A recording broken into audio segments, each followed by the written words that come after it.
রাধে রাধে বন্ধুরা, আবার চলে এসেছি আবার একটা কিচেন টিপস নিয়ে।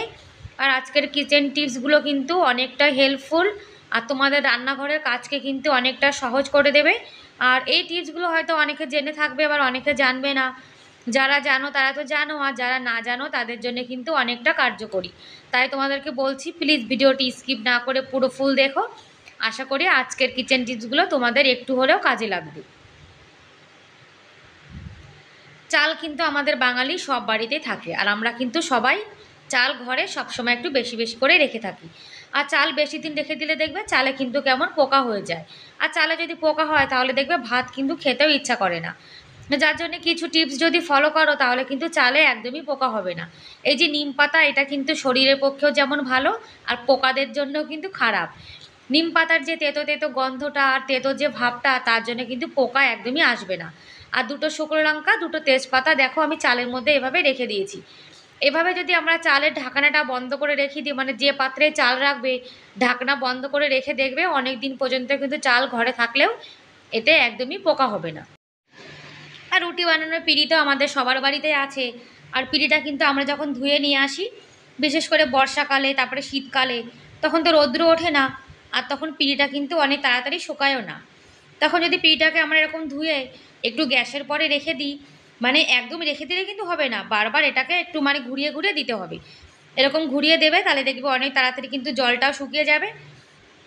আর কাসুরি মেথি, কাসুরি মেথি ঘরে রাখলে বর্ষাকালে জানো তো একদম কিন্তু নরম হয়ে যায়। আর নরম হয়ে গেলে তরকারির মধ্যে কিন্তু একদমই গুঁড়ো করে দেওয়া যায় না। আর মুচমুচে থাকলে কিন্তু অনেক তাড়াতাড়ি কিন্তু গুঁড়ো হয়ে যায়। এটাকে আমরা কি করব, যখন আমরা রান্না বান্না করি তখন যদি আমরা গ্যাস ওভেনের নিচে এরকম রেখে দিই, তাহলে আমরা যখন রান্না করব, রান্না করার সময় যখন আমরা গ্যাসটা অন করি, গ্যাসের তাপটা কিন্তু উপরের সঙ্গে সঙ্গে নিচের দিকেও হালকা হালকা যায়। তা আমরা যতটা সময় রান্না বান্না করব, 1 ঘন্টা 2 ঘন্টা, সেটুক সময়ের মধ্যে কিন্তু দেখো কাসুরি মেথিগুলো হোক কিংবা নরম কোনো জিনিস সব কিন্তু শুকিয়ে যায়। আর রাত্রেবেলায় রান্নাঘরটা কিন্তু পরিষ্কার করে রেখে দিলে সকালে উঠে কিন্তু একটা সুন্দর পরিষ্কার পরিচ্ছন্ন রান্নাঘর দেখতেও ভালো লাগে, আর কাজও কিন্তু করতে ইচ্ছা করে। রান্নাঘর যদি রাত্রিরে আমরা একটু কষ্ট করে, বিশেষ করে গ্যাস ওভেনটা আর কিচেন কাউন্টারটা সুন্দর করে একটু পরিষ্কার করে রেখে দিই, তাহলে সকালে কিন্তু আমাদের কাজটা অনেক সহজ হয়ে যায়। নাই ঘুম থেকে উঠলে চোখের সামনে, যদি আমরা ঘুম থেকে উঠেই চোখের সামনে নোংরা রান্নাঘর দেখি তাহলে কিন্তু একদম ভালো লাগে না। রাত্রে একটু কষ্ট করে হলেও রান্নাঘরটাকে গুছিয়ে রাখবে, দেখবে সকালে কিন্তু কাজটা অনেক তাড়াতাড়ি হয়ে যায়। আর আজকের টিপসগুলো কেমন লাগলো তোমরা কিন্তু কমেন্ট করে অবশ্যই জানিও। আর ভালো লাগলে প্লিজ একটা লাইক করে দিও। আর আমরা যখন ভাতে আলু সেদ্ধ দিই তখন আলুগুলো কিন্তু একদমই সেদ্ধ হতে চায় না। উপর থেকে দেখবে সেদ্ধ হয়ে যায় কিন্তু ভেতর থেকে কাঁচা রয়ে যায়। তখন যদি কি আমরা আলুটাকে একটু এরকম 3-4 ফাল করে দিই, ফালি করে যদি সেদ্ধ করি, তাহলে ভাতের সঙ্গে সঙ্গে কিন্তু আলুটাও সেদ্ধ হয়ে যায়। অনেক সময় দেখবে ভাতটা কিন্তু সেদ্ধ হয়ে যায়, আলুটা সেদ্ধ হয় না।